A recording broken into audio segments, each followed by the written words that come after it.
held in Tampa. It could be a storybook ending. They have the fourth best odds to win the Lombardi Trophy, that according to Vegas. My guy, Marcus Spears, is here to join the debate. Good to have you, sir. As always, Cliff Kellerman. What's up, now crew? it's Ravine Kellerman. Hey. You are up first here. Max. Yeah, Ravine Kellerman. Is Brady's impact being overhyped at this point? It is by the media and fans. The odds makers understand what it is. And by the way, across the sports landscape, you want to know what's going on? Take a look at the odds makers, because their livelihood is based on getting that right. You know, you don't want the line shifting too much. That means too many people are placing bets that may pay off. So they have to gauge that right, and then the public bets it even better. The over-under wins for the Bucs is 9.5. Now, they won 7 games last year, and they look like they've improved. They added talent on the offensive line in the draft. We had Mel Kiper, I believe it was, on our show saying that the guy they added was supposed to be the first offensive lineman taken in the draft, fell to the Bucs. Traded up to get him, I believe. Anyway, the point is they add talent there. Gronk comes out of retirement. Tom Brady's safe, security blanket. They add there. They have a ton of weapons on offense. They have an underrated defense, right? And they got an excellent coach. So you would say, given all those things, if Tom Brady was really going to have that effect, he wouldn't move the line 2.5 games. It's not that 2.5 games isn't significant. So if you're taking the over, you say 3 games, unless you're taking the way over. But 2.5 games is significant. Just consider, Jameis Winston was incompetent last year. Don't tell me about the 5,000 yards. If you air it out with great receivers or, offensive weapons everywhere, you can compile a lot of yards. It's the interceptions, the 30 interceptions, the 112 points the other way. Simply replace Jameis with a competent quarterback. You're going to pick up at least a game, probably 2. So Brady is giving you what, a half a game premium over just a competent quarterback? I do think that people believe, yeah, but he's the magic man in the playoffs, and particularly over the second half of his career, that's been true. He has been extremely clutch in the playoffs, because sometimes guys can get an overblown reputation for that because they're on great teams. I think Brady's was a little bit early in his career. But second half of his career, there's no doubt that was true. But let's take last season. They had a must-win game against Miami last week of the season. They lost. They had a must-win game, obviously, in the playoffs against Tennessee, against whom they were favored. They lost. Brady did not play particularly well in either one of those games.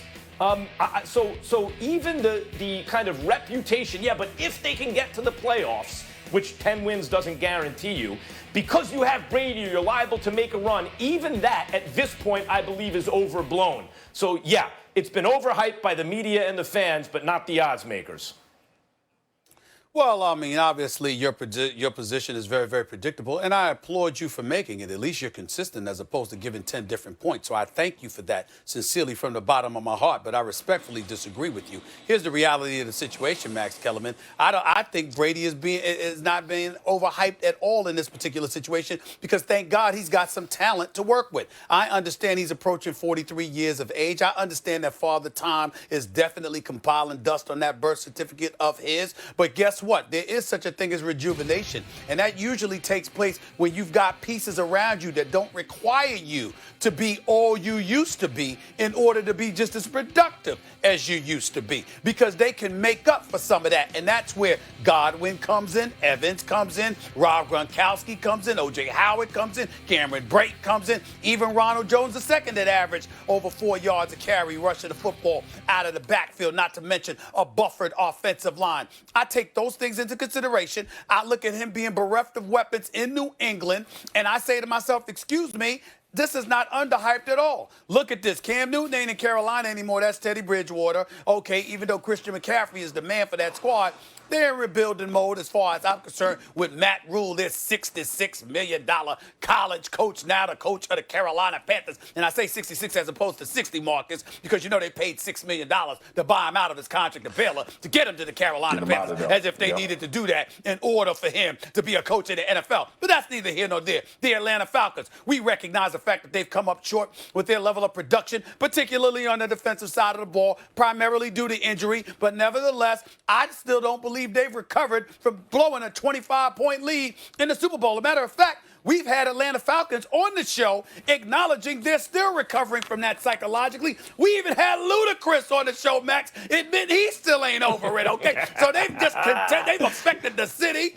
they've affected the fans, they've affected themselves. I mean, it's like it's something that won't go away. So this comes down to New Orleans Luda still upset. and Tampa. And when I look at New Orleans with Drew Brees, and you said it best, Max, how vehement he's going to be in support of the players, because obviously he steered in the wrong direction. Yeah, the players going to be men enough to go out there, be professionals, perform, and he's a guy worth forgiving. We get all of that, but still, something's been compromised there.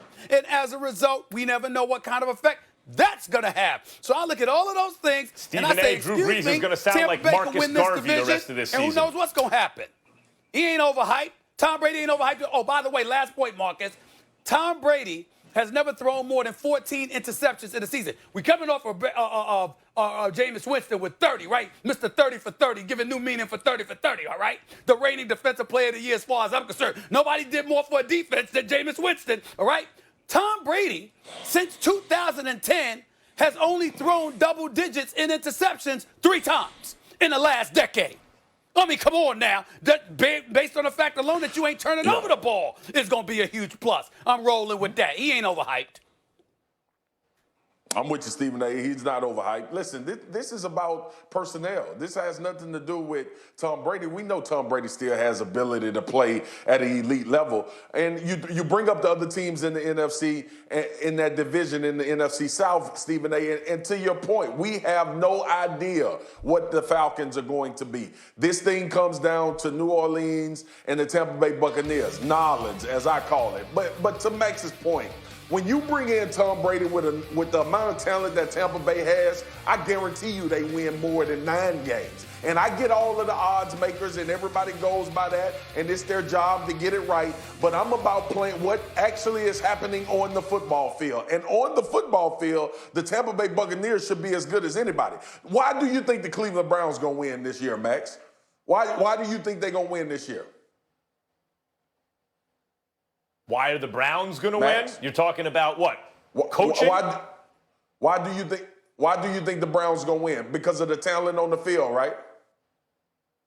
Yeah, well, yeah, and competent coaching, you would hope.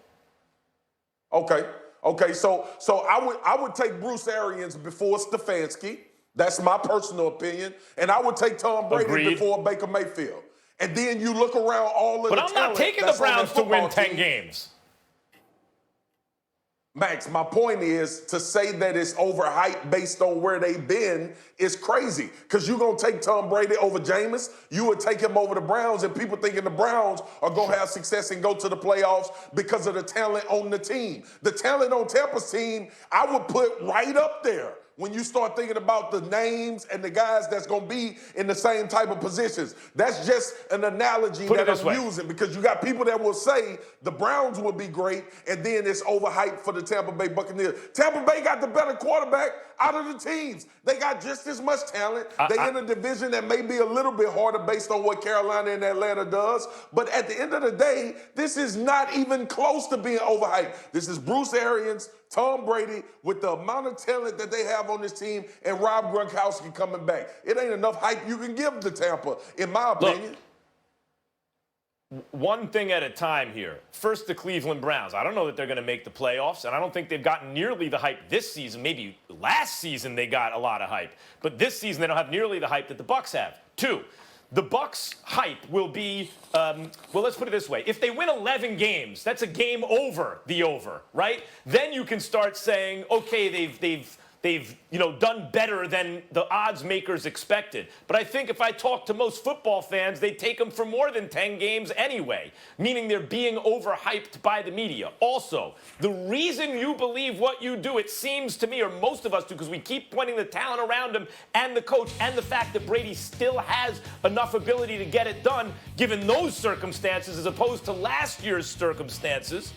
The reason that we point that out is because the Bucs seem to have a high leverage moment here where competent quarterback play can tip the scales for them. They won 7 games with their quarterback giving the other team 112 points. What could they do if their quarterback just doesn't screw it up?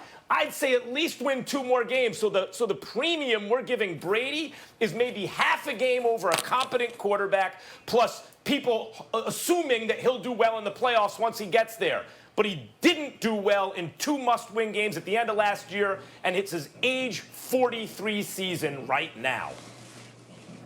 Mm-hmm. He's surrounded by talent. Why do you keep